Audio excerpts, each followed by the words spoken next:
Welcome to the Country Fried Outdoors Chasing Your Experience podcast.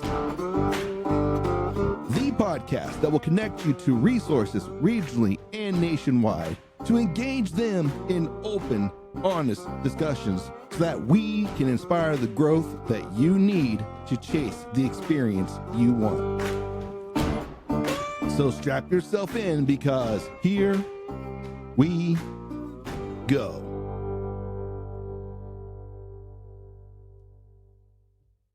Well, everyone, welcome to the Chasing Your Experience podcast. This is the second video recorded episode in the second episode with our little mini series with James Holm, the Scrape Doctor. By the way, James, welcome to the podcast yet again. I appreciate you taking time to join us. Thanks, Sean. Thanks for having me back again. This is going to be good. I hope everybody enjoys what they're going to get out of this series.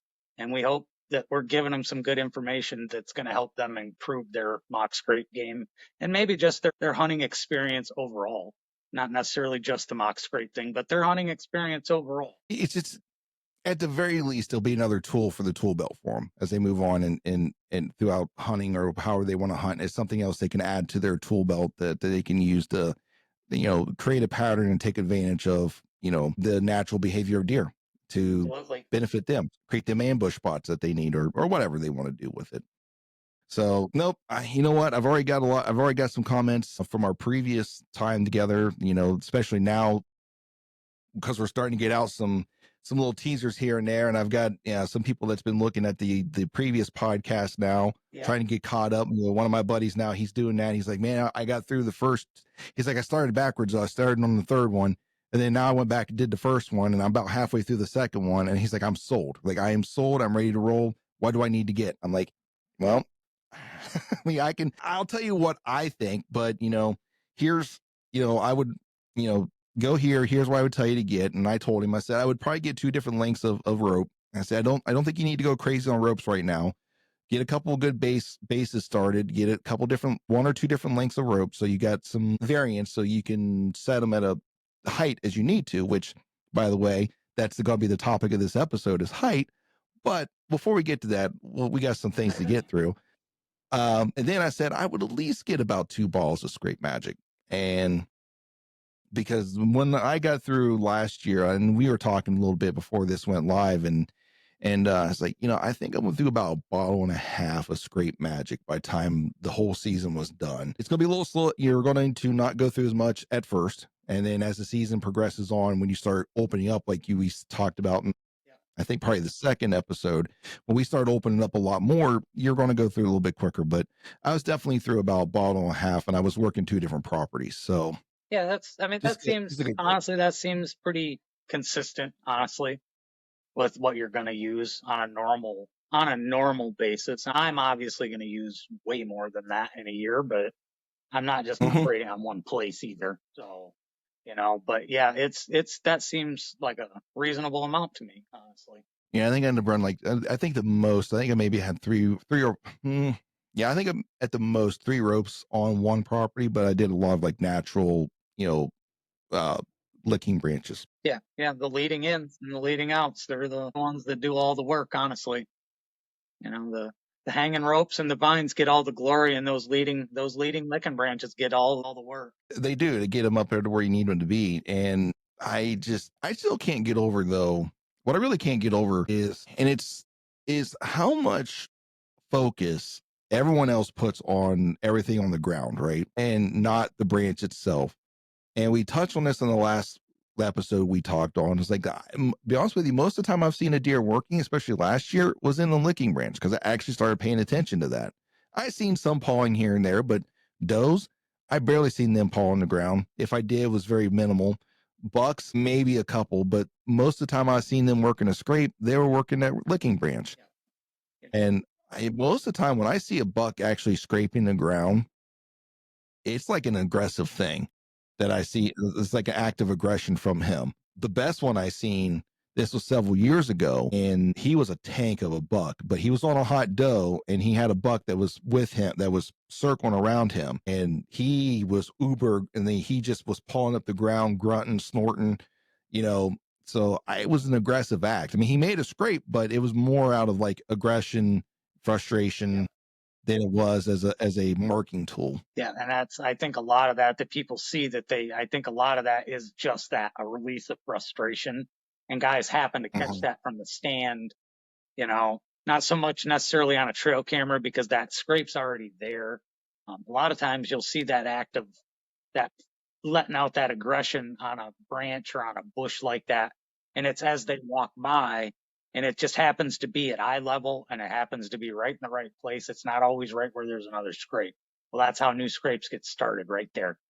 They blast that licking branch open by blowing out all that aggression. And now the next doe that comes by rubs her face in it. And now he comes back and he goes, oh, wait, look what I did. And now he's ripping the ground and he takes a Mhm. leap and now he's in the licking branch again. And now the cycle has started. Now you've got a natural one there that will become a direct result also of spraying those natural branches as you walk. Natural scrapes will blow open along that same path. It might even be on the opposite side of the logging trail or the path that you're on. They'll zigzag down the roads, down those logging trails. Mhm. So yeah, the situation that we've got with the new product that you and I discussed is in a place just like that where there are zigzag up and down the road. And one of the spaces, the scrape actually goes from side to side all the way across the road. In between, Okay. we hung a poison ivy there and they started a natural licking branch on the opposite side of that after Adam sprayed it with scrape magic. He just sprayed a few leaves that were there and they turned that whole area into a scrape. And we have pictures somewhere of the four-wheeler or the tractor, one of the two parked in the scrape, and you can still see scrape on either side of it. I think it was the tractor. So it's a really big scrape and it's there all the time now. I mean, it's constant. There's deer in it. And that's where we have now hung the new product. And like I told you off air there, the pictures started rolling in immediately, like 4 hours after we hung it. We got our first set of pictures and then another set of pictures about an hour after that. We've had a mature buck in it already. So that's a promising sign. So stay It tuned for is. more on that. It'll be announced before this all airs, I'm sure.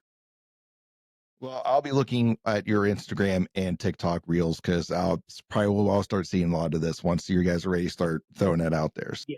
Yeah, and the content will come fast. So Oh yeah. as usual. Oh yeah. Oh yeah. So I want to touch on what you said there that you may get a natural one show up in that location. So that's exactly what happened in one of our spots.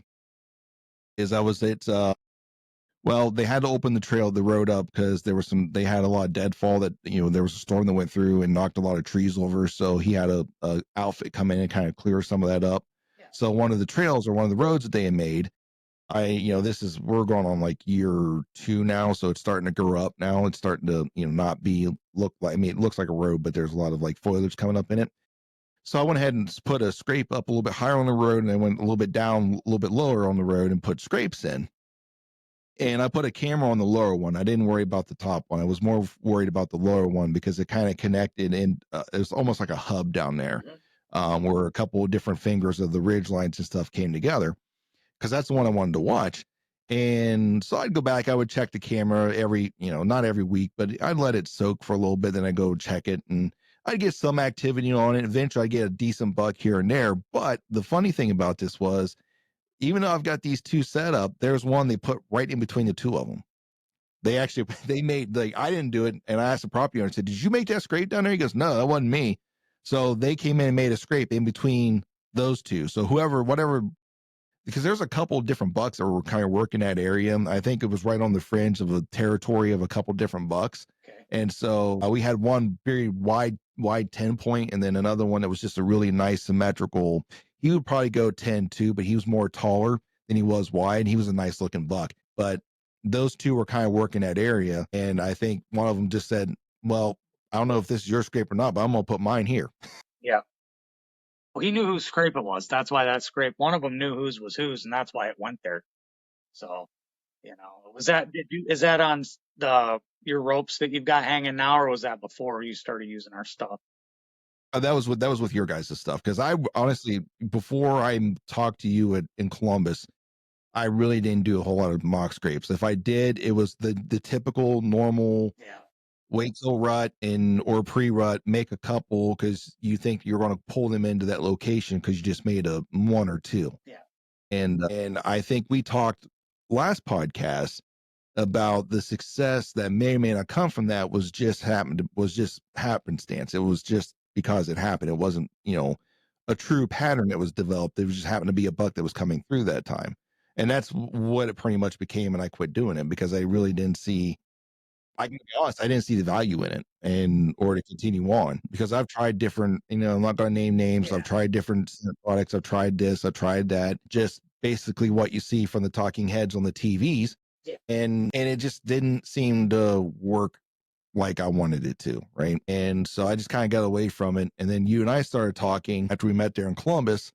And then you agreed to come on the podcast, which I'm forever grateful for. And I kind of really opened my eyes to like a different view of how mock scrapes should be done. And I'm like, all right, let's roll with this. Yeah. And I got to tell you, it's night and day difference from what I've experienced before and what I'm experiencing now. And like, we immediately was getting deer activity on our spots that we created, like immediately. So I'm definitely, I'm into it. And I've also heard other people talk about they've been in the mock scrape. Now, whatever version they do, then they didn't explain it. They just said they do a mock scrapes and they've had success with it. And I'm like, all right, well, let's give this thing a try. And I'm glad I did. So we're glad you did. Here we are today. Yeah, absolutely. And again, I'm grateful for all the opportunities to be on all these times now and keep preaching it and just keep putting it out there and telling people, and just keep trying to teach. I guess it's not so much even telling people, but just trying to teach people, that, look, I mean, I get it. The argument is there. All it wants to be there, that I'm wrong and we're wrong and we're not going to get anything to happen this way.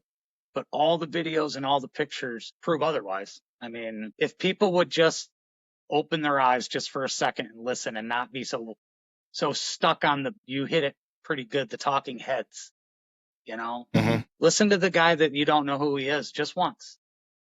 It might help. I'm not by any means saying that I know everything. And just because I say you should do this, that you're going to have the best success you've ever had in your whole entire life. With mock scrapes, probably yes. That I agree with, I will say. But as far as deer hunting success, that's still on you. Only you can determine that success.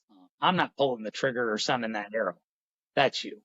So, but other than that, yeah, I mean, I appreciate it. You've helped me more than you've opened doors for me to talk to other people, and I appreciate that. Well, and I appreciate you saying that, and I'm humbled by that. And I'm just a small deal. I think this is more about you, and what you're doing is what's gathering the information, gathering the attention for you. So it's more you than it is me. But I will definitely talk to people if they have a question about what I'm doing with it. So right, that's that's all we ask for, is for the people that are using it to talk about it, good or bad.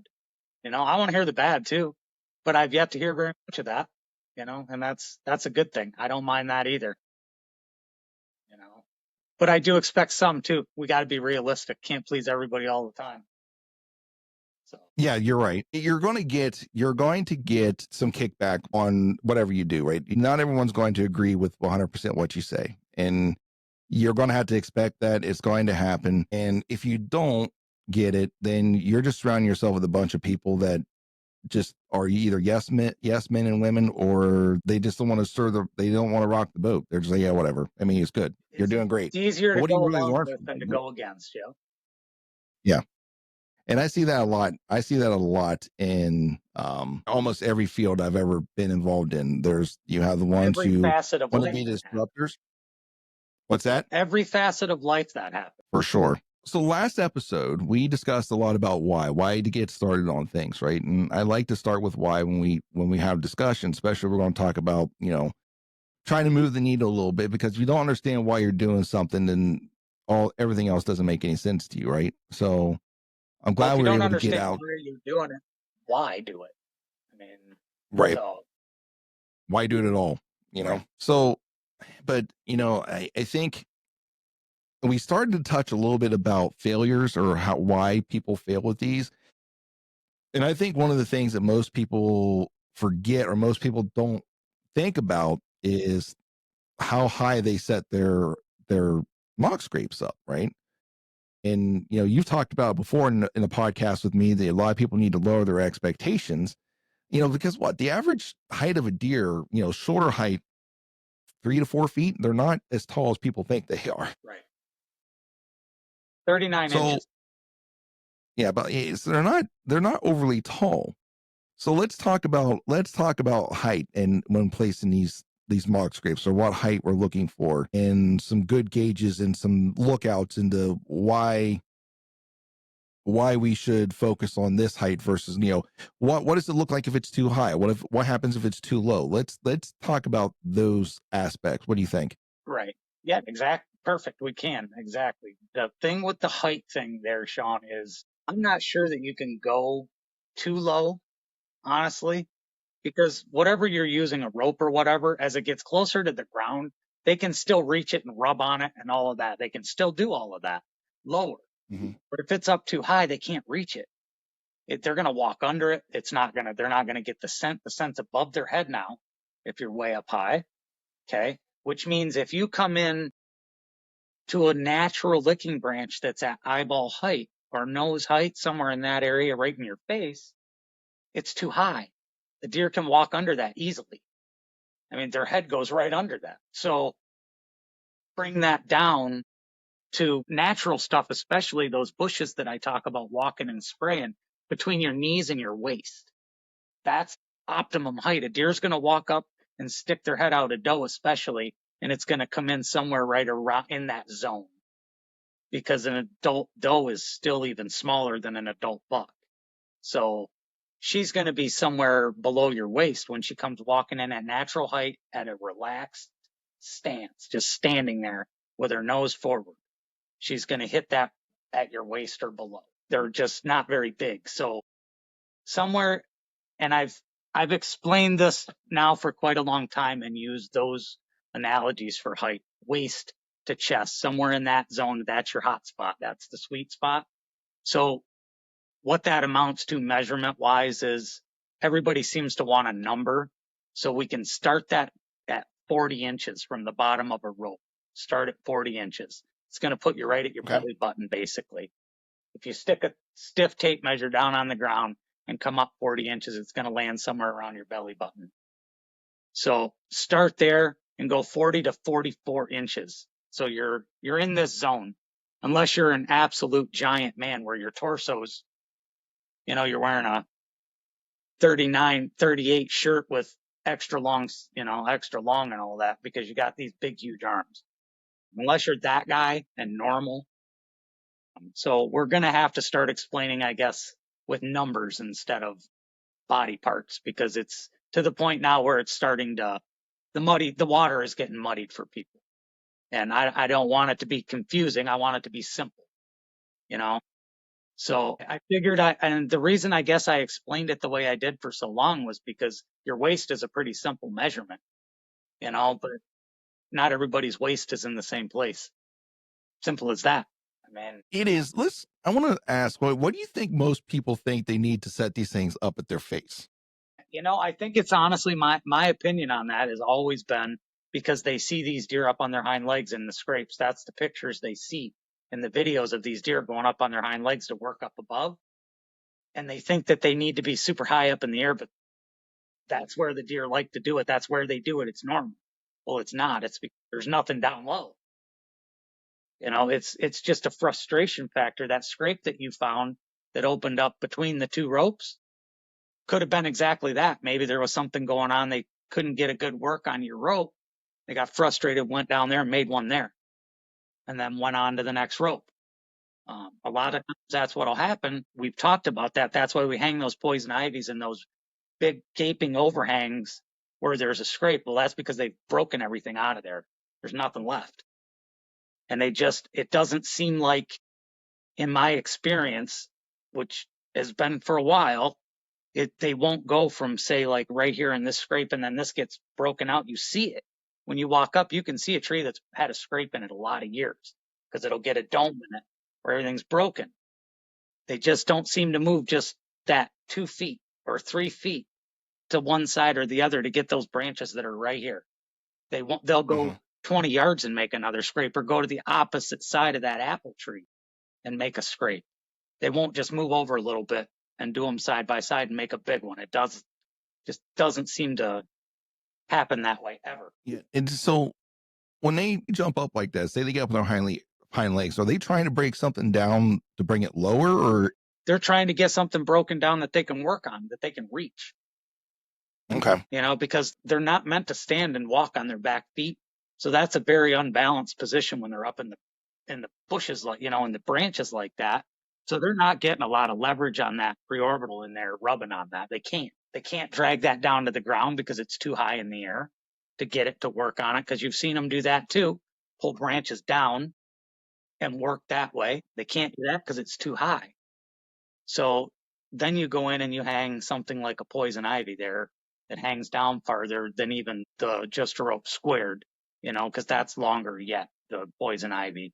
So you hang one of those there, and now you've got a permanent vine there, like hanging a grapevine, only better. And so that brings me to a thought, because I think what a lot of people might miss out on when it comes to this is they hang their scrape, or they hang their rope, or they make their little mock scrape, whatever it is they do, their licking branch, and they just see deer just walk past it, and literally the deer are walking under it and not touching it, and that's obviously a sign that that is too high. Then Yes, they need to bring that absolutely. down. Yes. If they can walk under it, And they can't. If they can walk under it, then the deer we're trying to get to work these areas, which every area we set up, we want it to become communal. We want that to happen, right? So you can't have a communal scrape if the whole community can't use it. So if all your fawns and your young does are walking underneath that, and only the biggest of the big deer can even think about working that, it's useless. But you bring that down where those fresh fawns with spots can stretch up there and reach it and jump around underneath it and get excited because they can smell it. Now you're starting to do something, because then big sister's coming, mom's coming, mom's there for sure. So now my big sister's there. There's some button bucks coming around now that the mom hasn't chased away yet. They're working it. Your bachelor groups are coming to hit it now. And it's because it's down where they can get it. It's if deer are walking under it, it's too high. Right away, that's the first thing I say. Too high. see, that's something I ran into in one of my spots, and I want to run something by you. So a lot of the locations that I hunt, there is it's we're on the foothills of the Appalachian, right? So we have hills, right? And one of the things I noticed was that even though I'm standing and I set this and I'm on an incline going up, right? If I set this at my waist, right, or a little bit below, it still seemed like it was too high for the direction the deer were coming. So I guess what I was going to ask you was, so in that situation, like say you're on those inclines, would you think it's safer to just go ahead and hang it lower than higher then? Because you say there's no such thing as too low then. I have one in particular pops into my mind, one location. It's an apple tree. I'll send you the video when we get off here. One of the ropes, it's two Justa ropes. This is my short ones.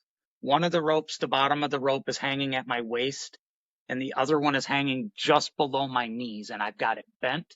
It's bent like this, just a little bit sticking straight out. And when the deer walk up to the one that's below my knees, because of that slope and the lay of the land, they walk up and their nose into it when they walk to it. If they come from the opposite side, it's above their head. They can walk under it and work it from the back. So, and it's the slope of the land is all it is. So no, you can't hanging it too low won't hurt. Too low, they'll still smell it as the smell comes up. Thermals don't work quite like that with field edges and things like that. You know what I mean? In a flat, you're not going to get that rise and fall. Not going to get that to drag it down into the scrape so much. Yes, your heavier air is going to sink that scent some, but it's still, they're going to walk under that you've seen it on video. I've I've watched so many deer walk under people's branches, and no matter what they use, if it's too high, it's too high. Yeah, it was weird because if they came from below, like a certain angle, they came from below, and basically, if you can imagine this, if they're coming in this direction, going that way towards it, they can get under it, and most of the time they're paying attention to it. But if they came from the other direction, coming back towards, or more of a more parallel, or I would say perpendicular to this Yeah. original trail, they would hit it because they could. It was right there in their face. I'm like, man, I probably should taste that just a little bit lower. And this And year, when I go out to, you've talked to me go ahead. enough to know that nothing is too much or nothing is too little. Nothing outside the box is wrong. You can't do it wrong. You'll get a reaction one way or the other. You're going to know. Mm-hmm. And the camera's going to tell you immediately whether, whoops, I shouldn't have done that, or, hey, they really like that. And I'm not telling anyone. I mean, there are a lot of things that guys, I'm sure there are guys using our system and my system and that guy's system. We all do it. My system didn't come from just me. You know what I mean? We've talked about that. You take a little bit from everybody, you learn a whole Mm-hmm. bunch from everybody, and then you make it your own, mash it all up, and it comes out as this thing. No matter what that thing might be, that's how it happens. And for anyone to say that's like saying I'm reinventing the wheel here. I'm just doing it different. That's all. Same way, same thing, different way, better results. Breaking that whole the definition of insanity is what? To just over and over and expect different results. Well, Yeah, you change the over and over just a little bit, and guess what? You get different results. that is true. That's something we used in training too. Is everyone keeps trying to go out to the same thing. The same thing with the same solutions and expecting different results. And like, no, if you're not getting the results you want, you need to change something. Yeah. And so that's one of the things I think I took away the most. Well, not the most, but it was one of the higher up on the list of things I took away from my first full year dealing with mock scrapes and with your system is that I need to bring them down a little bit more. Some of them were just perfect, Yep. and some, like I said, it depended upon which direction the deer came from. And so that might be more of understanding your deer and what they do. Yeah. And if you realize that You're they're right. coming more from one way than the other, you might need to adjust that. And that's what's going to happen Well, is I think I'm just going to play it safe and go lower. and that's just it. You can't be, and you can't be afraid to try different stuff and to tweak it a little bit, each individual setup, like you said, because one place might not be like the other. One approach might be different than the other exit even. It's just, if it Hmm. come one way, it's going to hit them in the face a little different than coming the other way because they may go under it, like you said. Hmm. And then some of those locations where these things are so high, sometimes it's because they look, it happens. These guys buy a adjuster rope and they get it and they can't get it to come that low. The overhead is too high for that particular rope. Well, there are fixes for that. There are easy fixes to that. If a guy notices it and can't figure out what to do, and all he's got to do is call me or text me or whatever, and I'll tell him. You know what I mean? It's simple as a piece of paracord, and you're fixed. It's as easy as that. One little piece of paracord, pull her down a little bit, and guess what? Now it's in the right place. I was going to ask you, what would what would you recommend then? So if you don't mind sharing, obviously it sounds like we're going down that rope Yeah, that yeah. route No, anyways. I'll give some. I'll give some here. Yeah. If they notice, all right, so yeah, my overhang is a little too high, and all I have is just a rope, or maybe even the just a rope square is just not long enough. So you were talking about paracord. What are you doing with it? What do you mean? Well, first off, you got. Is this private property that you're able to basically do whatever you want, attach things to Well, trees, things let's like that, right? So you take a piece yeah, of let's just assume paracord. that most of this is going to be private property. Right. So you take a piece of paracord, the limb that you want to hang your rope on. Simple as this. You just tie the paracord around it, pull down on it until you get the branch to where it needs. Leave the rope there. And just pull the branch down until it's the right height. Go over to the Hmm. tree, drive a nail in it or whatever, run a screw in it and wrap that around it. And now you've pulled that down and tied that down. It'll stay there. And it's in the right height, and it's not, that rope is back here out of the way. Simple as that. It's an easy fix. Yeah. You can also do that to create natural licking branches when everything else, this kind of goes back to the thing I talked about to people when they ask about, well, where would I put this, or why would I hang it here? Well, if you go down like a field edge, I think you and I may have even talked about this, and you stand on the edge of that bean field or cornfield and you look down the edge of it, and all you see is 15-foot canopy above. All you see is branches hanging over the field at 15 feet because the farmers cut it all off, right? Because of their combines and things. It's a featureless edge. There's nothing on that edge. Any activity like that is going to be inside the edge where the trails come out, but that's also where all the trees are. You've got that soft edge of grass or raspberry brambles or whatever out on that edge. So you get these branches that are like that. And I guess 15 feet was a bit extreme for the height, but you get what I'm getting. Right. I get what you mean. And you can take one of those branches and just pull it down and tie it. So that's comes down right in the edge. Well, now you've put a feature. You've put something there that they walk out of the edge of the woods and they turn their head and they go, hey, what's that? On a beeline to it. You don't even have to do anything to that. You don't have to spray anything on it. You don't have to do anything to that because now you've created a destination on that edge. So, however, if you spray it with scrape magic, we all know what's going to happen next. Hello, everyone. This is Sean Smith of the Chasing Your Experience podcast. We interrupt this episode to let you in on some exciting news. If you're looking to upgrade your mock scrape game this year, then head over to scrapedoctor.com and fill your carts full of scrape magic, maybe a poison ivy or two, just a rope squared, or even just a rope. And then enter the code CountryFried10. That's Country Fried, spelled with a K, the number 10, and save yourself a little bit of money. And now, back to the pod. We know. And I'm gonna leave that part of the conversation right there at that with the pulling down and tying down. That's a whole nother subject. Whole other topic. Yes, it certainly is. Yeah, and I get that could be very debatable. And and before we go any further into that the credit for that idea is not mine. I got that also came from Tony LaPret. Okay. Because like I told you before, that guy, I follow him closely. I admire him as a land manager and as a deer hunter, besides he's my friend. You know what I mean? He's just a solid guy. He doesn't lie. If you ask him a question, he tells you the truth, like it or not, you get the truth. And I respect him deeply. So I take a lot of the stuff that he does and maybe I put a little twist of my own on it. So this is the only question I want to ask about this. Some guys might not want to use something that's going to permanently damage, even if it is private property. They don't want to like drive a nail or something into it.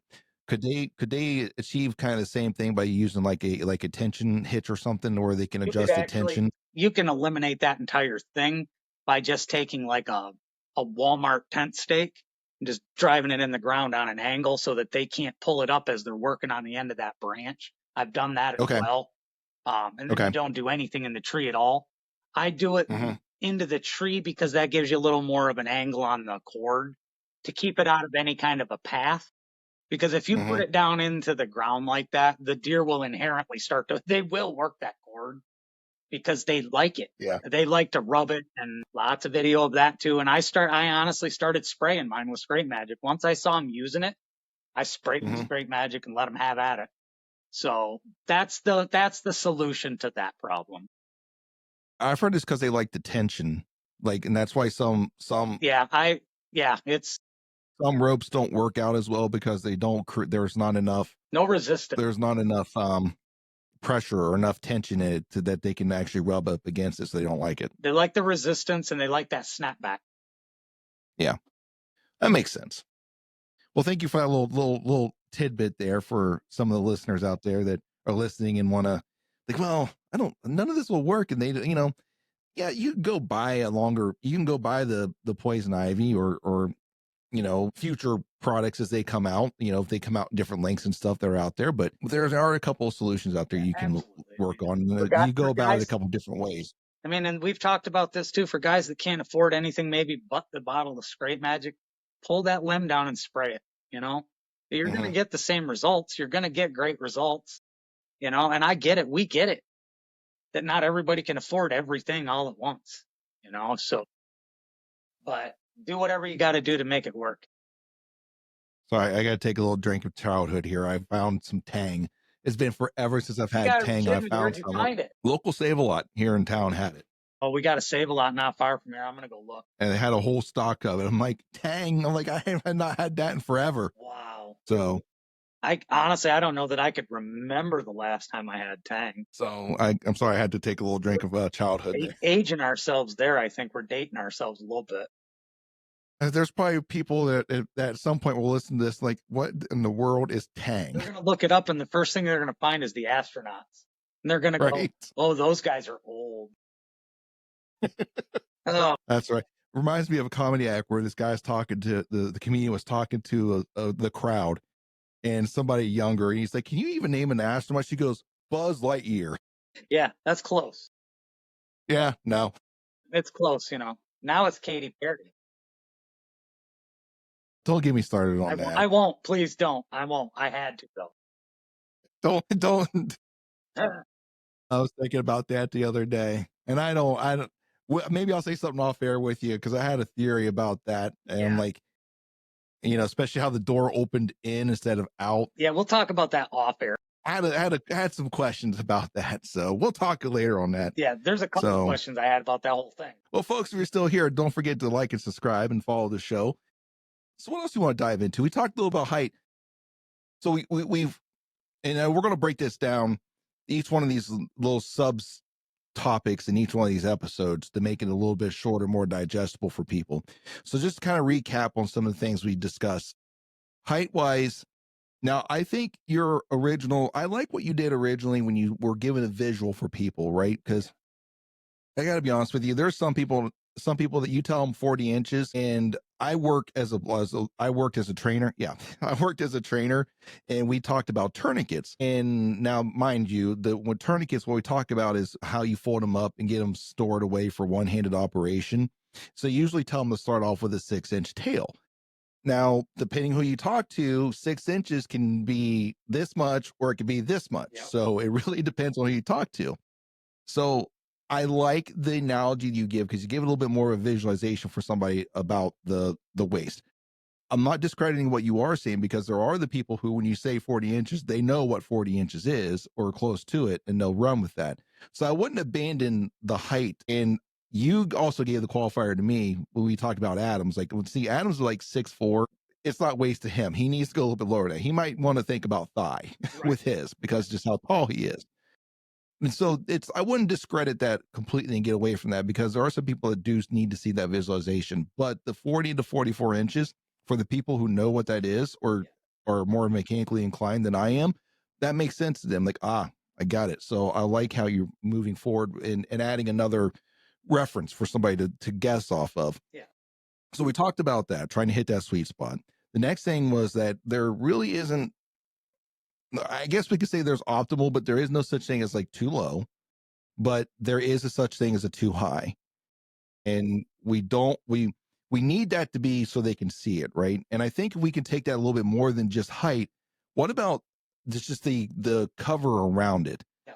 Is this something that we can talk about that? That can go right along with the height discussion a little bit, and then, I mean, and honestly, that part of it goes along with I take those ropes, especially the Justa ropes, the small ones, the short ones. When I use those in, say, like an apple tree, a pear tree, a cherry tree, a white pine, a red pine, all of those specific types of trees where you get all that little bit hanging underneath, right? So you go under there, you hang the rope, and then you look around the rope directly around it. And I call it the competition, and I start breaking off branches around it until it becomes the visual attraction in that very spot.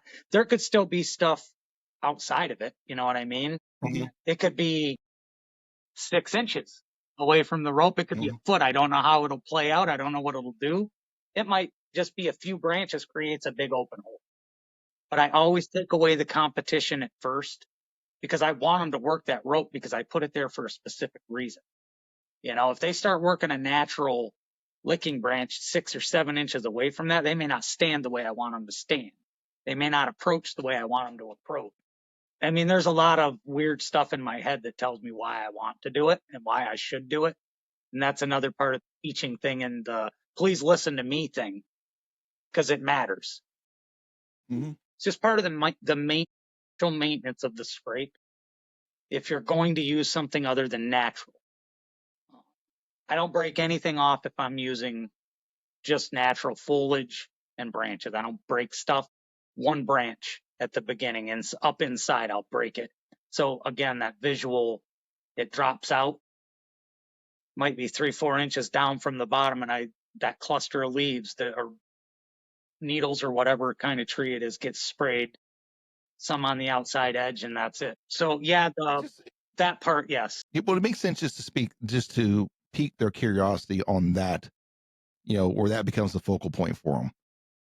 It doesn't get lost in the noise of everything else that was there. It goes kind of back to that featureless edge thing. Mm-hmm. Side of an apple tree is pretty featureless, truthfully, unless something's hanging down out of it. It's got the same shape basically all the way around. That's why I focus on that type of trees. Mature fruit trees, mature overgrown orchards are magic. Stick that one in your notebook and keep it. Find one of those somewhere on public land tucked way back in. You found the best place on the place. So I'll be honest with you, I got to up my public land game a little bit. I've been spoiled. I've got a couple people that are close to me that has some pretty decent farms that, I've had permission to. I've lost one or two in the past, and that most of the farms I hunt are people that are really close to me. And when that happens, that really hurts a little bit because it stings a little bit, but I understand. Luckily, I still have a couple, but I do need to up my public land game. And I think my buddy Sam, I have two Sams. I got my Colorado Sam who, co-hosts with me on the podcast. And then I've got my Ohio Sam that was the one I just recently purchased off the website. And he wants to go down to Kentucky to public land. I'm like, it might be game. I'm going to tell you, I don't have a lot of high expectations of my success rate down there, but I'm willing to give it a try. So get your, throw some scrape magic in your bag, throw some drags in there and lead them right to you, my man. Listen, I want to go all out because I think he's going to be able to get away for like 4 or 5 days. And so I'm like, I think I can make that happen. We can, I'm not going to say where we're going to go, but please don't. I've got an idea of where I want to go. Yeah. Well, if you've got that amount of time to hunt it, you'll have at least 6 hours to set it up and do some crazy stuff and then be ready to hunt it. Mm-hmm. At least give me time to go down there and scout a little bit, get an idea. Rapid scout. You can look at it from above. And once again, I have realistic expectations too. I'm not looking to shoot a boon. What's that? You're going to shoot a spike, aren't you? Oh, maybe. That'd be great. I would love it. I would still cheer. No, I have realistic expectations. I don't when I do stuff like that, like if I'm gonna be out of state, like I will shoot whatever's legal. And basically because it is. I mean, let's be real. Second year in Kentucky, I don't have time to come back down here and do this again. Second year in Kentucky, I almost shot a 4-point because his antlers were backwards. They look like somebody put him on backwards, and I almost shot him. He was only a year and a half old, but he was cool. Imagine what he's going to be like in a few years. What if he keeps it? That would be interesting. Yeah, well, he never showed back up, so they must have turned around the right way, or he didn't make it through the winter. So, speaking of oddball deer, I know we're off topic. We're getting towards the end here. Did you see that reel I put on about that weird, goofy deer that we had running around? Which one? No, I don't think I did. We called him Stumpy. I don't think I did. If you get a chance, look at this. This dude looks like he was compacted. Like, how moose legs are so long that they look compacted because of how tall they stand up. Yeah. Well, just imagine a white-tailed deer compacted. He's not taller than white-tailed deer. He's about the same size as all the other deer. He's just really compacted. He's got like a moose look, but the size of a deer. So he's like really compacted. I know I said that like 5 times now. I can say at least 4 more times. And he's just the goofiest looking deer I've ever seen. And my wife, we started calling him Stumpy, and then he's had a couple other names too. But my wife I showed her the couple of the trail cam videos and photos. She's like, "Oh, it's Elliot." Which if you've ever watched Open Season, there's Elliot. He's like, "Hey, it's Elliot." I'm like, you know what? I'm gonna start calling him Elliot now. But yeah, if you get a chance, look at that reel. It's kind of he's interesting. He was showing up on one. He's actually one of the most active on our scrapes, or the scrapes I was running. He would show up on at least the one that I had a mega that had came to once or twice. He didn't come to it a lot, but he'd come to it. I'm pretty sure that was on the fringe of where he wanted to be. He didn't really like being out there. Yeah. And but that one that Elliot was there all the time. He's not one of those little dwarf deer, is he? No. He's got one antler that grows down. Okay. And he's got like a cluster on this side. And then he's just got a bunch going on with him. And I don't know. I'm not running cameras right now. I'm getting ready to go out and start doing that here pretty soon, to start getting my cameras back out and running. Yeah. Because I don't want to pay the Tacticam bill throughout the year, to be quite honest with you. But I'm going to get those back out, and I'm interested to see if Elliot made it through the winter. That'll be fun to watch. And that can be the Elliot watch. Right? Somebody to get Elliot. I was wondering, my buddy had shot a mule deer buck in Colorado that had testicle damage, like something happened. I don't know if he snagged them on something or whatever, but they were injured, right? So he was a cactus buck, so he's a little different. And that's why I was beginning to think was wrong with Elliot until he gave me like a full rear end view of him. I'm like, yeah, no, that's not it. Yeah, not that. Yeah, well, I shot a hermaphrodite buck in 2018 that it had both. But when I flipped it over, the nutsack was as big as my head. It was just monstrous, but it had female parts. So, because we sent them in, I gave it to the DNR. We opened it up and took the the whole reproductive tract out of it, and they sent it in and said that deer had never been bred been bred as a doe and had never bred as a buck. So take that for what it's worth. Poor fella. But it had poor deer. 1 4-point antler on one side and a spike on the other, and the skull plate is offset. Huh. So, and it poor deer. Not a very big rack, you know what I mean? So that probably was never going to be either. No, and I don't know that it even ever shed it. You know what I mean? I don't know that it ever shed. It may have just held that rack forever. I don't know. I don't know what the prevalency rate of that is in deer, because I've never come across it ever. It's the first one I've ever personally seen, in person.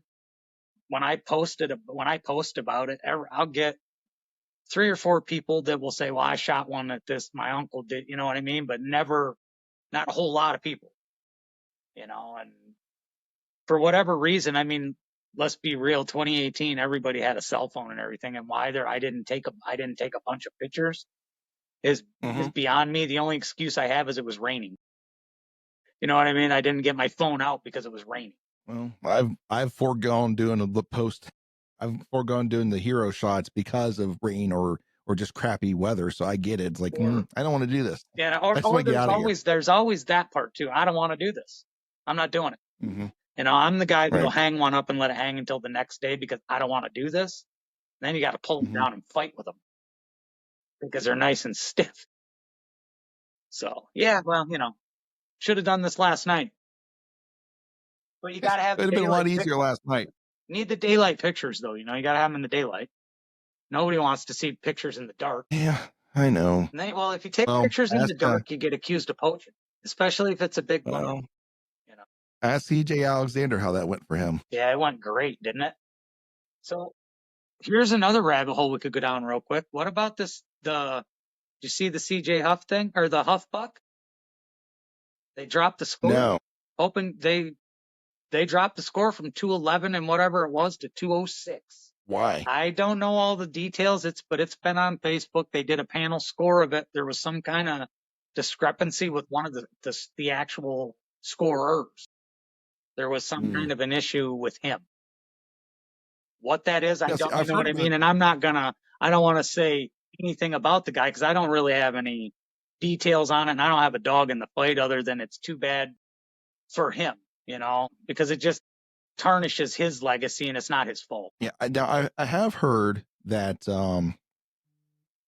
when you get bucks or you get deer that size that are going to be, they can make a book somewhere, like in pretty high in the book, they will do a panel on that and they'll take, just to make sure. But man, that's a 5-inch discrepancy though. Yeah, and it's been a long, long time, so there's no way that it lost that much just sitting and drying. It just didn't. It's not possible. Well, they gotta wait 60 days before they do it anyways, just for that purpose. Right, because they figure that's all the drying it's going to do. Well, we know if it sits for 20 years, it's going to dry some more. Nobody's going to, so I don't know. I think the whole scoring system for deer needs to either be completely revamped and, because I'm a fan of the Buckmaster scoring system. If they grow it, they get it. Yeah. If they grew it, it counts, Yeah. And I guess Boone and Crockett and all of them were the gentleman's scorebook back in the day, and everything was pretty and nice. They do award symmetry with those scoring, and that's what the Buckeye Big Buck Club, they use the Boone and Crockett. I mean, Boone and Crockett's pretty much used by Pope and Young. The Buckeye Big Buck Club, that's like the standard, and then you got Buckmasters that came out and came with their BTR score. So Commemorative Bucks of Michigan uses it. What's that? Commemorative Bucks of Michigan uses it. I mean, most every organization does. Yeah. And so with the BTR score, I was talking to somebody who had shot a 200-inch buck, and she got both scores done. And I asked her, said, so what was your key takeaway? And this is not verbatim what I asked, but it's the gist of it. I said, so what was your big takeaway, or what you noticed was the big difference between the two scoring systems? She goes, well, Buckmasters doesn't take deductions off, and the other one does. And I don't like that. So nobody nets are for fishing. Yeah. It is what it is, though. I mean, and I get it. Some guys want that purest score, and that's good. Go ahead. I'm all for that too. Do what you want to do. Yeah, I'm curious as to why they focus so much on symmetry versus not, and why that was such an awarding factor. I'd really like to somebody, if you're listening and you know the answer to that, please comment. I would like to know why they decided to go with that. There's a lot of antler guys out there too. You know what I mean? Mm-hmm. There's a whole episode for you. Get one of these antler guys to come on and explain all that. Why it's the way it is. Reach out to Jay Fish. See if he'll come on and talk to you. Okay. That guy has the king buck. Or did have. I don't know if he still has it, but he did have it. He owned it. Okay. That would be a great conversation for you to have. That would take you down a deep, dark rabbit hole. The antler scoring deep, dark hole. Well, I know there's a debate even like there's some intricacies to that. If you watch a deer, I mean, I'm sure you watch deer get scored. Well, I think one of the bigger debate things is that common base, especially when you start talking about non-typical deer, or what makes a non-typical versus a typical, or what's going to count as a point or not, or off of this common base or not. And that's one of the big things: is it a common base or not? And so I know that was some of the sticking points with the Alexander buck when he showed up on Hunter. They were talking about that, but that doesn't matter because he poached a deer. And I can say that because he's been convicted of it, because he pled to it. So, hey, it is what it is. It's unfortunate. It is what it is. You poached that deer and you got what you deserved. Mm-hmm. I still don't think you got what you deserved. I think you should have gotten more. There should have been. I'm a hunter, and I agree. I'm a hunter, and I. What's that? I think it should have been worse. Fortunately, we're hunters. Most people that's going to hear those cases aren't. So. Right. When it comes to us, you stole from the tribe, and that's no bueno. But to them, it's just like, whatever. Like, it's just a deer. It's just a deer. They get hit by cars every day. So what's the big deal? Well, I think we covered a good bit of stuff. We covered the height thing pretty well for what it is, and we added a couple of key points too, like try to make it the focal point. Don't hang it too high. Get it down a little bit lower. I think, and we give them a good reference point to think about too. Is there anything else you want to add to that? Anything we didn't touch on? You think we should? No, I think we're good for this time. I think we've covered what we need to cover to strip around. Right. I think some episodes coming up. We got the failures, and as a whole is coming up. We got a couple more to throw at you too. So make sure you stay tuned for those as they start to publish and things. But James, Scrape Doctor, my man, I can't thank you enough for the time you take to sit down and talk to us and spread your knowledge and just try to, raise the bar when it comes to just whitetail hunting and just add another tool to people's belts. And I appreciate your work, your insights, and your efforts to do that. Appreciate that. And everybody just needs to remember that memories are forever and they're free, and they should get out and make some. Absolutely. Absolutely. Well, ladies and gentlemen, that's going to do it for the podcast. But until our experiences cross paths again, may you guys have the courage to fail, but yet the humility to learn. And as always, we hope you stay safe out there, and God bless you.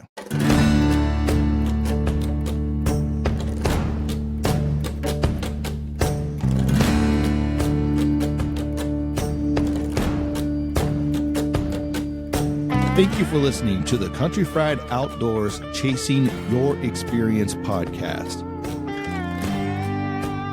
Before you go, don't forget to leave us a review and follow the show on the podcast platform of your choice.